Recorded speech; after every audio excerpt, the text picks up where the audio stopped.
Hi, Carlyn here. About a month ago, I traveled back to Washington, D.C. for my 20th high school reunion. Same campus, same gym, many familiar faces, and the realization that some things change, but a lot of things really don't. Elaine, who also went to the same high school but was 2 years below me, is still debating whether she'll go to hers in 2 years' time. And honestly, she's not alone. According to multiple sources, statistically only about 30% of a graduating class shows up to a reunion, which makes you wonder, why do some people go and others don't? What are reunions really for in a world where we now see everyone's life updates online? In this episode, Elaine and I unpack that exact tension, starting with a simple question. What do you picture when you hear the words high school reunion? And then we get into it. Who we were back in high school, what parts of us still linger, and whether reunions still hold meaning, or if they're just a relic of the pre-social media past. Again, I'm Carlyn. And I'm Elaine. Welcome back to our podcast, Related.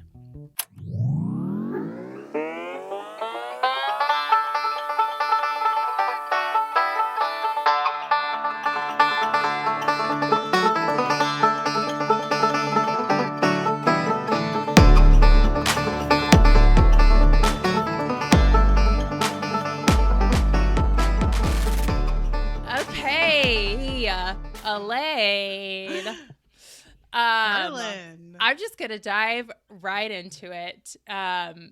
When you hear the term high school reunion, what does your brain immediately picture? What do you usually think of? The Breakfast Club. John Hughes. The Breakfast Club. That's so interesting because that's not even a high school reunion per se. So it's absolutely not. But, and I might be remembering this incorrectly, this was not a planned response. This was actually the first thing that came to mind. But don't they write, isn't the letter that they write at the end to the reunion committee or the alumni committee? I have no idea. I have no idea. All I remember is that anthemic song, Don't You Forget About Me. And they're walking across the football field as they leave the detention room. Yeah. And I think the voiceover is for some reason, that's what my mind goes to when I hear high school reunion. What does your mind go to?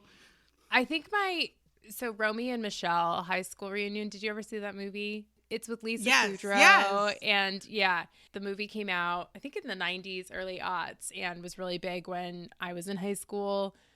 So that's sort of what picture comes into mind. And that one was both that and The Breakfast Club are, bigger public schools where I think everyone feels a little bit anonymous as well. And I know in Romy and Michelle, it's the two best friends who are we're going to go back and have the best high school reunion and show everyone that we're super cool now, which I feel like there is a very not so hidden truth to that, where people sort of, I don't know, there's a sense of having something to prove or not to prove, or how do I appear or seem to other people. But yeah, that's the first thing that comes to mind for me. Okay. I just figured out why The Breakfast Club comes to mind, because Psych, the show they did Psych. a breakfast Breakfast Club themed episode, which was their high school reunion. But they really played into the themes of who you were when you were in high school versus who you are now. That's amazing. But it used those archetypes that the Breakfast Club set up. Yeah. And how we remember high school. Yeah. It really played into those themes. 100%. I want to start with going down memory lane a little bit and pose the question, who were you in high school? And both, who did you think you were, and how do you think other people perceived you? Yeah. That's a really weird question.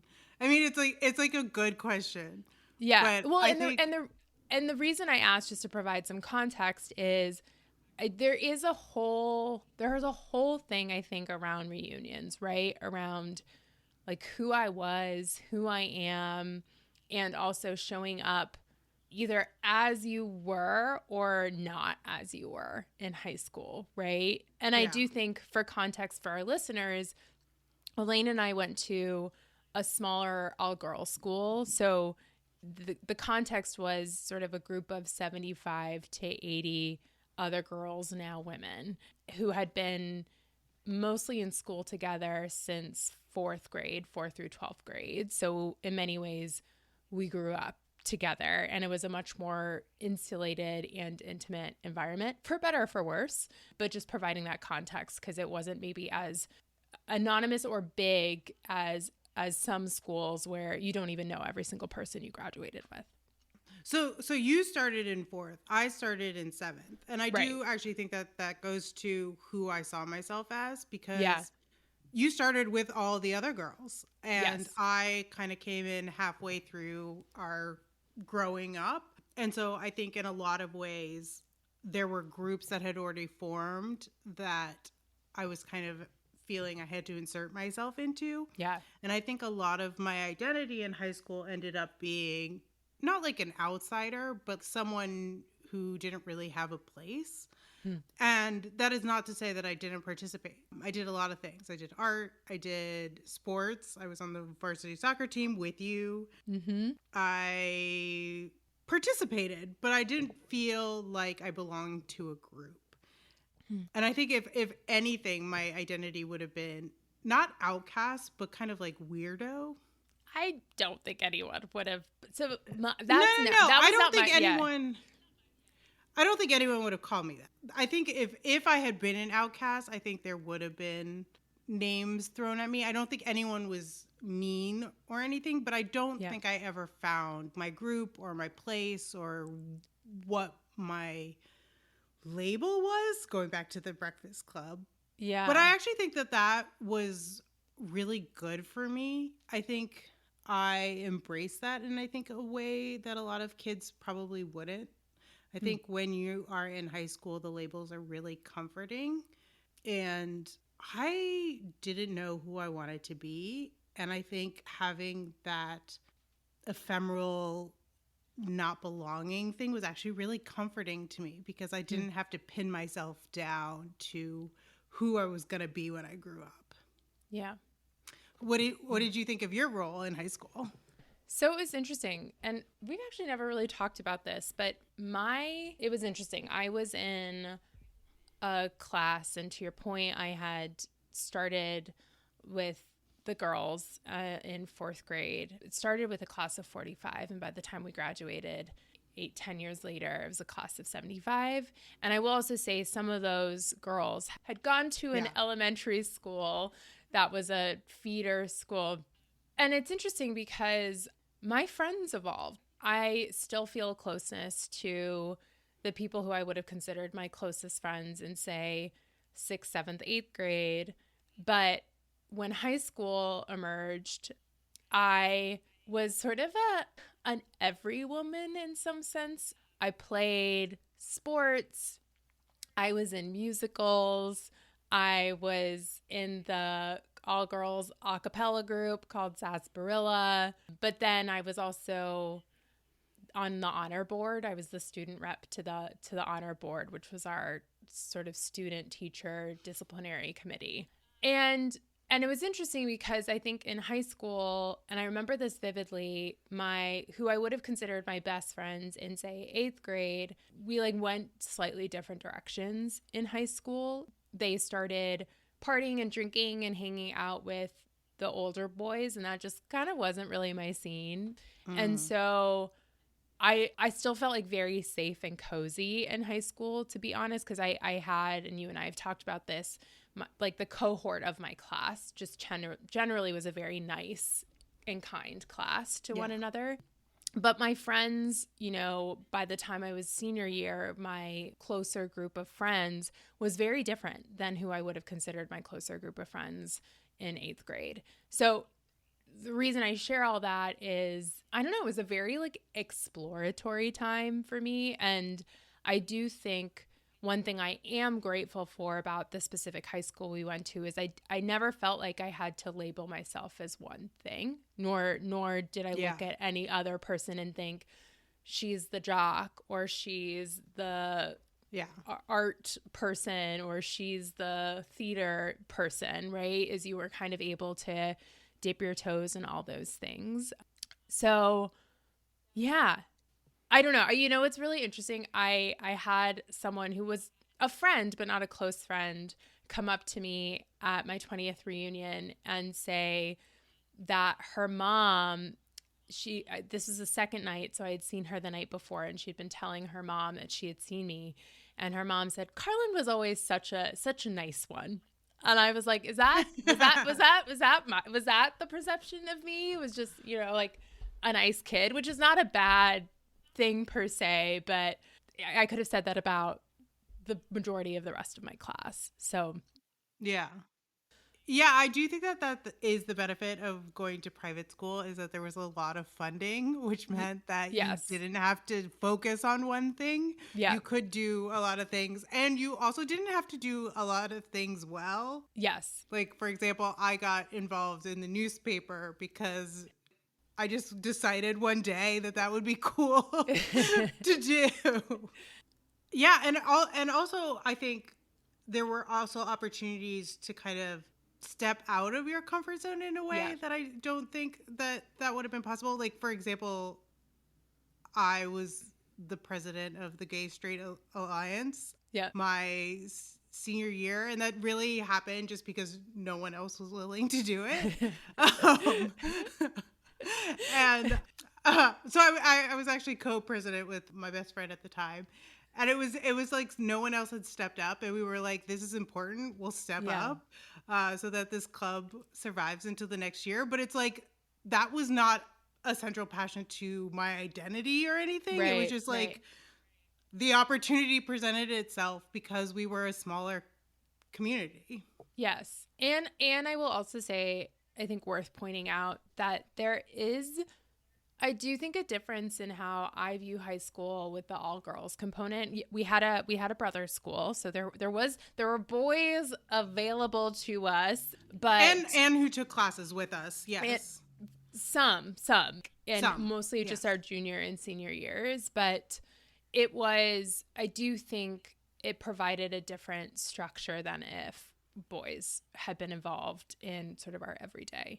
So follow-up question then is, like, what parts of your high school self do you think still live on in you today, and what parts have you shed?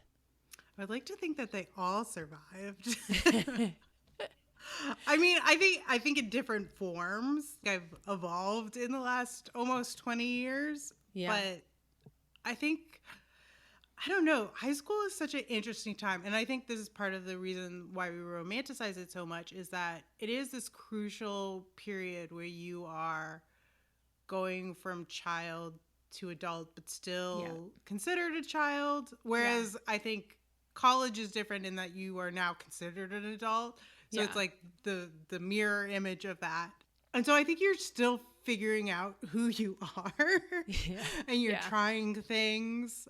So I think there's a lot of me that I see developing there. Yeah. But I don't think that there are traits that I like lost along the way. I think they maybe changed into something else, or they're more prominent parts of myself that maybe are not so prominent now, or smaller parts of myself that became bigger parts of myself. What about you? Yes. I mean, I think inherently I'm still the same person. And my experience going to my reunion was that everyone is exactly the same in the most important ways. But actually, my experience also was, and again, I'm so curious if this is the sentiment for a lot of people, was that everyone has sort of grown up and into themselves in a really beautiful way. Yeah. But I think what was frankly hard for me, and you know this, but I ended up dragging a couple of friends who I still stay in close touch with me back to our 20th. Mm-hmm. And it was, for all of us, our first reunion of any of the high school reunions. And I found it really helpful to have them there to sort of ground me in who I am in the present, which, 20 years is a long time. We were 18 when we graduated. It's more than double that time since we graduated. And just, there's been a lot of lived life and experiences and maturity. And for me, I think just value realignment. I think when I was in high school, and I think this is generally the case for a lot of people, to your point, is not only was I still figuring myself out and exploring, but I think I also really, and I still feel this way, I really wanted to belong. And I think that we've talked about this in previous episodes, especially as biracial girls in a primarily white and frankly pretty affluent school. I never quite felt, even though, frankly, if anyone else had asked you, to be like, yeah, Carlyn's like very much one of us. But I never felt quite myself in it, if that makes sense too, which I'm like, does any high schooler feel fully like themselves? And so I think there was a tension for me when I went back to my high school reunion, because I'm like, these people know me when I still didn't feel like I fully knew myself. And that's like an interesting tension. Yeah. So that's interesting, because I think I more fully knew myself in high school than I do now. Really? Yeah. So when I said weirdo earlier, you looked like a little shocked, like, don't call yourself a weirdo. But I actually took pride in who I was in high school. Yeah. So I was never a hipster, but I think what was like really attractive about being a hipster was actually the label of like the counterculturalism. And I think in high school, I actually I might not have actually been a weirdo, but I actually really took comfort in the fact that I didn't really fit. Yeah. And I really owned that, and I knew who I was in a weird way that I don't think I do now. Yeah. Did you like high school? Like, when you think back to high school, yeah. I did too. I think yeah, would I do it again? No. Yeah. Don't get me wrong. Well, it's been interesting because I also really liked college, but for some reason I have not felt compelled to go to any of my college reunions. And I'm wondering if the difference is, for me, as college, my graduating class was 1,600 people, and I kind of keep in touch with the people that I want to keep in touch with.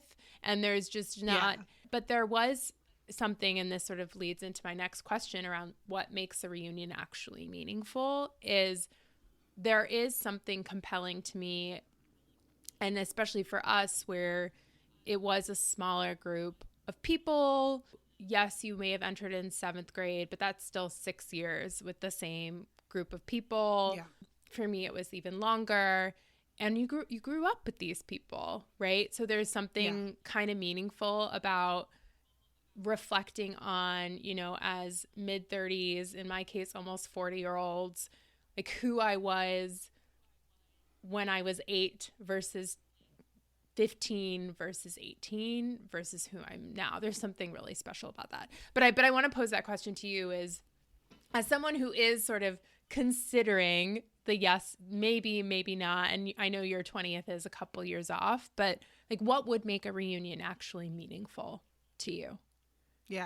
Yeah. So it's funny you brought up college reunions, because there's no way I'm going to a college reunion. And you went to a more intimate college than I did. And I went to a more intimate college than you did. It's like not even a desire. It's not even like, until you said that, it was like not even a concern. Yeah. I had a relatively big one this year that a lot of my friends went to, and I got a little bit, it would have been your 15th, right? It would have been my 15th. Yeah, my 15th. And I just was like, I have zero desire. I talked to you guys already. Like, why do I, So anyway, sorry, continue. Yeah, I do think that's part of it. Is like, really don't keep in touch with anybody from college, like Yeah. at all. Yeah. I did not have such a great experience in college. When Mm. I graduated from college, people were like, the college is the best 4 years of your life. And I was like, if this is the best it gets, I'm doomed. Yeah. Yeah. So, not to say that I don't value my college experience, but, Yeah. and I did a lot of growing up. There's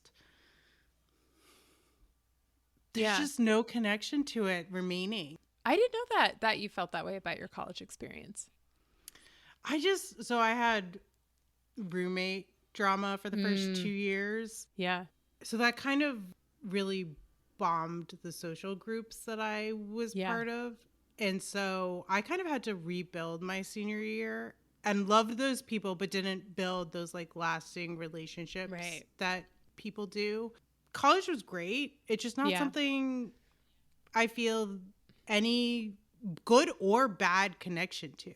Like, I think in some ways a high school reunion can be a way to revisit both good and bad strong feelings. I just don't have strong feelings about college. Yeah. In a weird way. Yeah.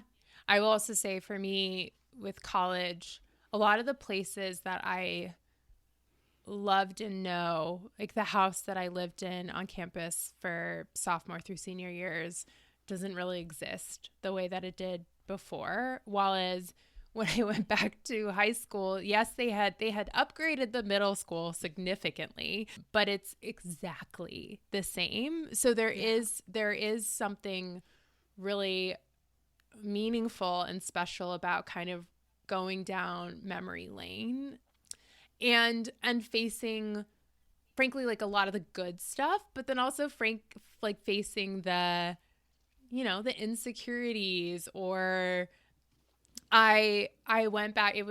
One of the things that I did while I was at my reunion is I went back to my our eighth grade American government teacher is still there and still teaching American government. He has not aged. I'm like, that. Okay, what is he drinking? Because I want some of it. And I sat in a class with these eighth graders, and he ended up sort of using the better part of the class to sort of turn it back on the alumni and allow us to share our experiences and have the eighth graders share questions. And one of the things they were talking about was how scared they were because they had just gotten some of their midterm grades. And I remember telling them, hey guys, don't worry. You know, in ninth grade, I got a C in American history or whatever it was, or world history. I'm fine.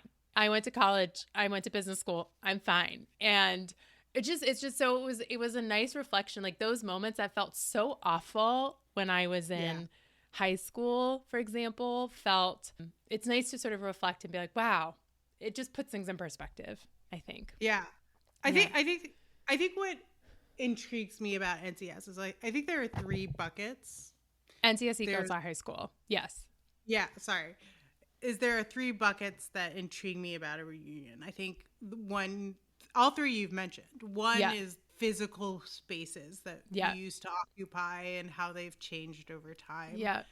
2 is the personal relationships with your peers and with the teachers. Yeah. And 3 is like how you view yourself versus how you used to view yourself. Yeah.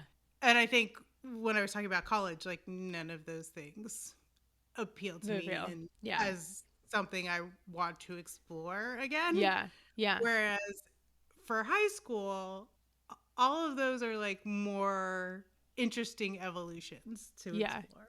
I'm not committed to it, but I'm like intrigued by that. Yeah. Well, okay. So I want to hear your thought process, and we talked a little bit about this when I was back home for my reunion. Was why would or wouldn't you go? And I know you were on the fence. Yeah. So when you proposed this topic, I thought a lot about it, and I actually, when we were talking about how I viewed myself in high school, I think comes down to the root of it is that I had a very clear picture of who I was in high school. Yeah. And I don't know now. And I think that is it's flipped from how most people have experienced this time since high school. And especially from NCS, where we Yeah. mentioned that weren't a lot of labels. Yeah. I think a lot of people my age have really, and rightfully so, glommed onto the labels of their lives. Yeah. Their wives, their mothers, Yes. their businesswomen, their lawyers, they've really like internalized these labels. And Yeah. I think in some ways, I don't feel like a lot of the labels that would apply to me. Yeah. Like, I feel very unconnected to the labels that would apply to me. And so it feels just like very precarious. Yeah. I will say one of the, if there was and there were like points of insecurity or sadness for me for sure during reunion. And I think one of them was, it's so easy for me to be able to tell people, for example, like I work at Netflix, right? Or Yeah. I work at, right? And it was a lot harder. And also just because my co-founder and I don't even fully have sort of a business up and running yet to sort of say like, I'm working on this thing. And then people be like, what is it? I'm like, Yeah. you know, I don't know. I'm working on it. I'm working on it. And that felt, that was hard too. And I will also say I was really grateful. A lot of the women came without their partners too, especially those who came from out of town. They were sort of like, no, we wanted to enjoy sort of being with our friends. And I think it would have felt maybe harder for me. And, you know, in many ways, I'm like, at least at the moment, sort of purposely partnerless. But I think it still would have felt harder for me had everyone who has a partner and kids been there sort of as a wife and mother, if that makes sense. And I wonder if there's something counter to what I just said, something appealing about a high school reunion versus keeping up with people, because people kind of leave the trappings of their normal lives at home for a high school reunion. And it really is about connecting with yourself without labels in a weird way.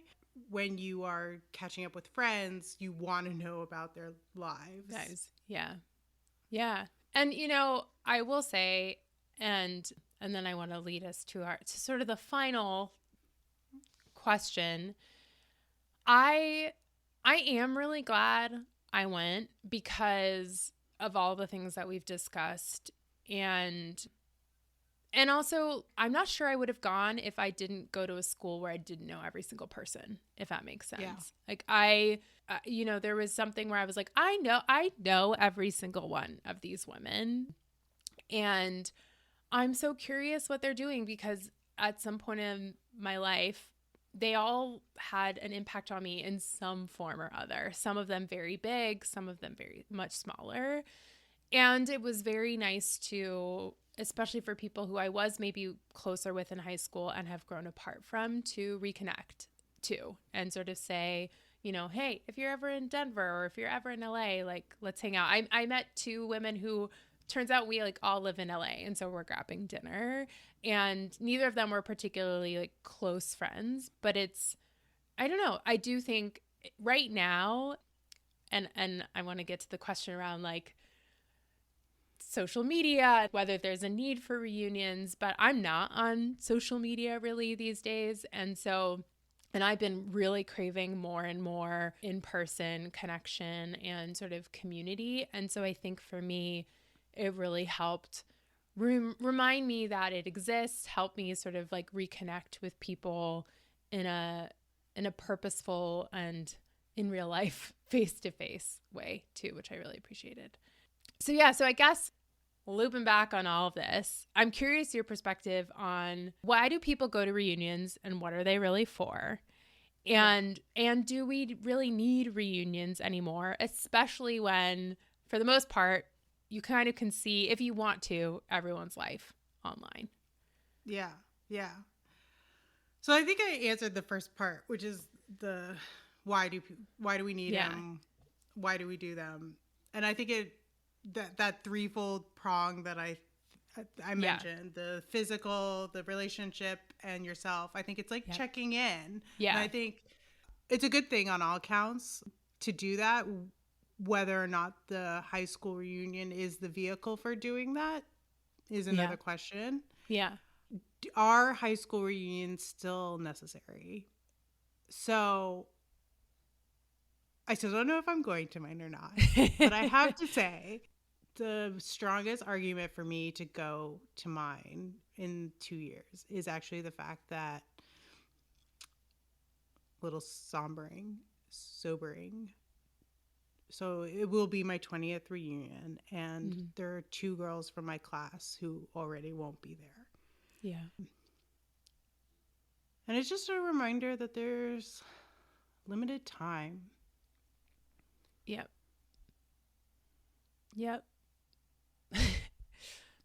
Not to get really sad. No, but it is true. And yeah, we only have so long, and we only have so long with the people who have been in our lives, whether fleeting or not. Yeah. And the people that I mentioned were not big parts of my high school experience. I mean, they were definitely presences. Yeah. But it's more their absence that I'm